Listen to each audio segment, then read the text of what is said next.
What do you think, Corey? What do people not know about me?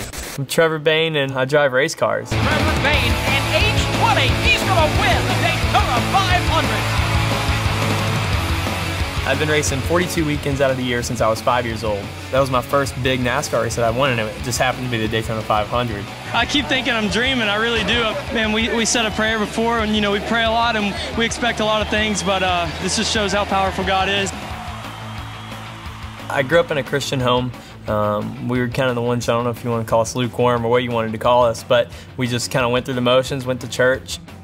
It was 2005 in September. I went to a revival at one of my friends' churches, and the speaker, you know, God used him just to open up my heart, the emotional side of my heart towards him, and I just broke down, man. I was crying, and I remember on the way home I was crying, and I talked to my mom about it, and we went in there, and you know, we're kneeled down by the couch in the living room. We're just praying. I mean, I'm praying my heart out like I've never prayed before, and just asking him to take control, you know, and that's the first time I think that I really just completely said, hey, you have control. Then you always look back at previous things and you're like, okay, I know God was preparing me for this moment. So before the 500, I look back and I think, okay, he was preparing me for what's happening now, but I don't think he's using this moment to prepare me for something else. But then I get to the next moment.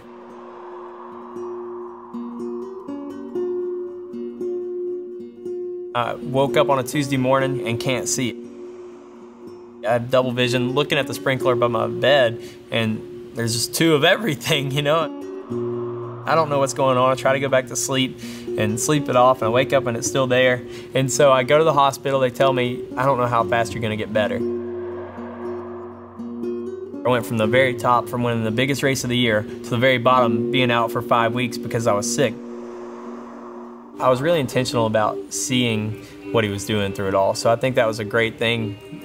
Even though I was not racing for 5 weeks, it was great for me to get to reflect on what he'd previously done and what he was doing right then.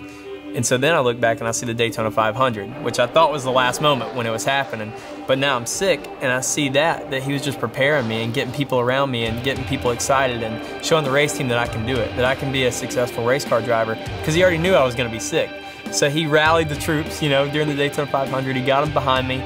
And so while I'm sick for 5 weeks, the team says, hey man, you know, you're better whenever you're better. The race car is yours. You've already proven yourself. You're a Daytona 500 champion, and we're going to keep you around. A personal relationship with Christ, man, that's the most important thing. It changes everything.